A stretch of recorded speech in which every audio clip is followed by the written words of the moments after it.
In this video, we'll have a look at a few ways of extending geometry in order to create more geometry to work with. So let's go again up to our edit mesh here, and I'm going to select the double line so that I can get down to my options. And I'm going to close down my attribute editor so I have a little bit more screen space. And we'll be looking mainly at three tools, and that is extrude, bridge, and bevel tools. And these can be very useful tools that allow you to do a lot with your geometry. So let's start with the extrude tool. So I'm going to go to faces, and I'm going to select, we'll just start with one face here. I'll click extrude, and you can see that we get a series of controls that appear here on screen.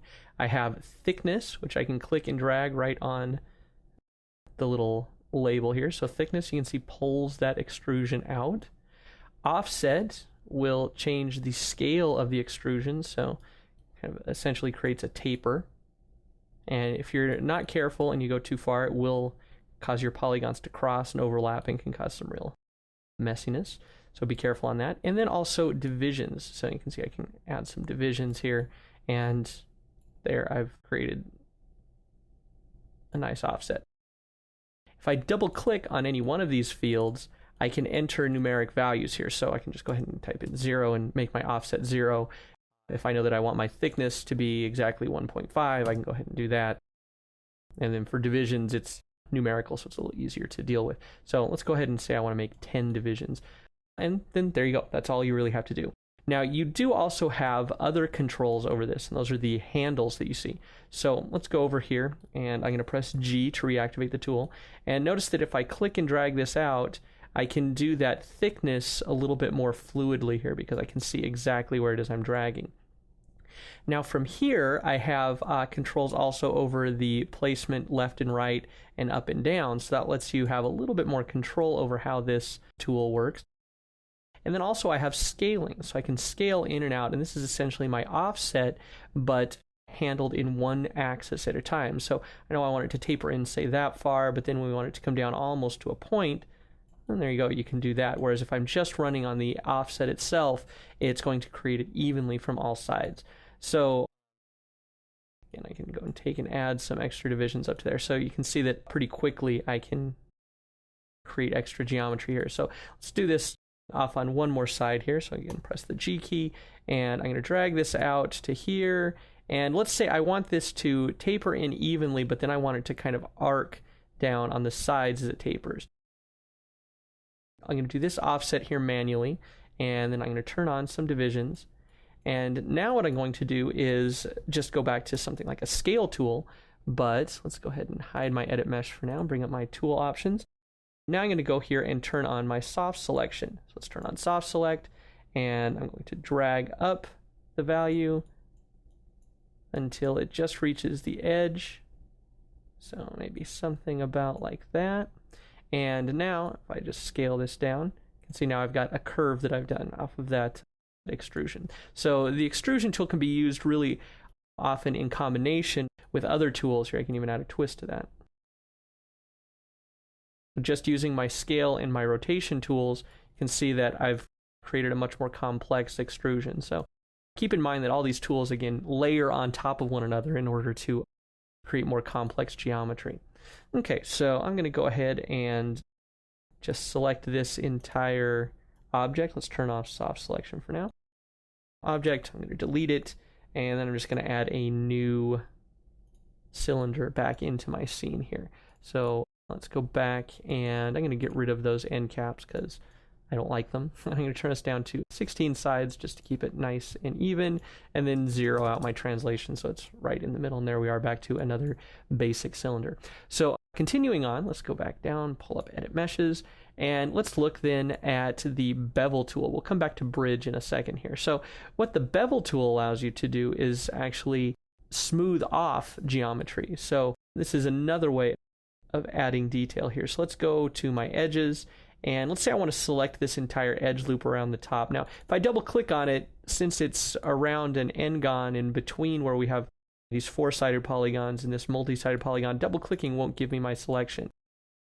An easy way to select all these is to drag through and get all of them, and then hold Control and drag through the lower part to deselect the bottom edges. So now you can see I just have that top edge loop selected there. All right, so now I'm going to go ahead and press the bevel tool. Now I could go to the option box, but it's not visual, so I'm just going to go ahead and edit the settings now after the fact. So you can see here under poly bevel, I have, again, this is in my attribute editor, I have offset as fraction, and that means it's going to be a percentage of the total possible. So going down to 1 there is going to take me to a point. Otherwise, it's going to be a discrete number based off of the scale of the grid units. So let's go ahead and I can adjust that. Then I can adjust the number of segments to smooth that out. Now, the other option that you have here is the smoothing angle. And this just has to do with how the polygons are shaded. If I turn it up really high, we'll get kind of weird at smoothing. If I turn it down really low, then it's going to give me more of a faceted effect. So there you can see it looks very faceted. And then if I turn it up higher, you can see that shading start to smooth off as that goes around. So there you go. That way you can create nice rounded or flat kind of beveled edges on your models. Pretty simple tool, but very, very effective. All right, so let's go back here, back to object mode and select that. And now let's look at the bridge tool. Now, in order to use the bridge tool, I need a couple of different pieces to bridge with. So what I'm going to do here is take this model here, I'm going to copy and paste it, and then select that duplicate and move it over. So now you can see I have 2 of the same models here to work with. Now what I would want to do is attach, say, 2 polygons on this side to 2 polygons on this side in order to bridge them. But right now, these are 2 separate objects, and I can't do any editing between 2 separate objects unless they are combined. So I'm going to shift click on the second object here, so I have them both selected, and then I'm going to go up to mesh and combine.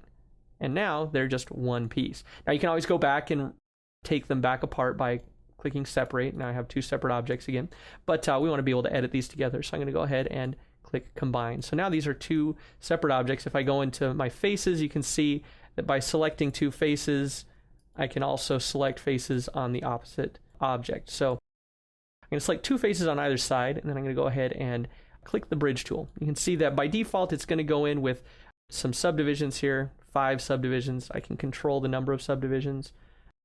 And that's actually causing a little bit of an error here, but I'll show you how to fix that in a moment.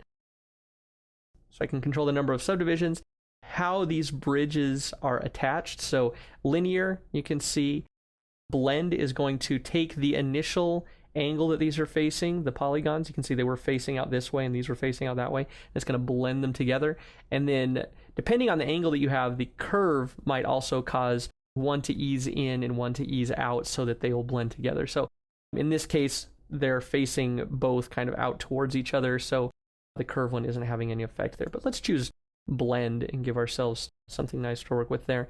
And the bridge offset has to do if you have twisted selections. So if, say, if you're selecting 2 different circles, 2 different halves of cylinders, say, and bridging them together, but it's twisting, you can use the bridge offset in order to make the edges attach one edge farther along. So, think of, if you have 2 clocks facing each other and they're connecting at 12 to 1, so it's causing a twist there. If I were to set my bridge offset to 1, it's going to snap that back so that they're aligning, and then you have 12 to 12, 1 to 1, that kind of thing. And we have this smoothing angle that's also going to control just the way that the smoothing looks. If I go too far, you can see that's really causing some weird smoothing. So I just want to get that to where it looks about right. And there we go. So what I'm actually going to do here also is I'm going to pull this up far enough to where we start to see this error here. And all that's really happened here is that some of our polygons have lost their material tag. So right now, the polygons that are in here, they still exist. You see, I can go select these faces here. They still exist, but they don't have the material tag on them. So I'm just going to double click on everything, right click, and then just go down to assign existing material. Since I haven't done any material work here, I just have Lambert 1. It's the kind of default material there. Go ahead and click on that, and it will reapply that material to them. So if you do see those polygons disappear, not a big deal, nothing you need to worry about. It's just something that needs to be fixed like that. So there you go. That's the start at extending geometry in order to get more smoothed off or more joined shapes that attach multiple objects or extend single objects off into more extended space. Again, looking at taking your geometry from basic shapes and extending that beyond that into more specific models of your creation.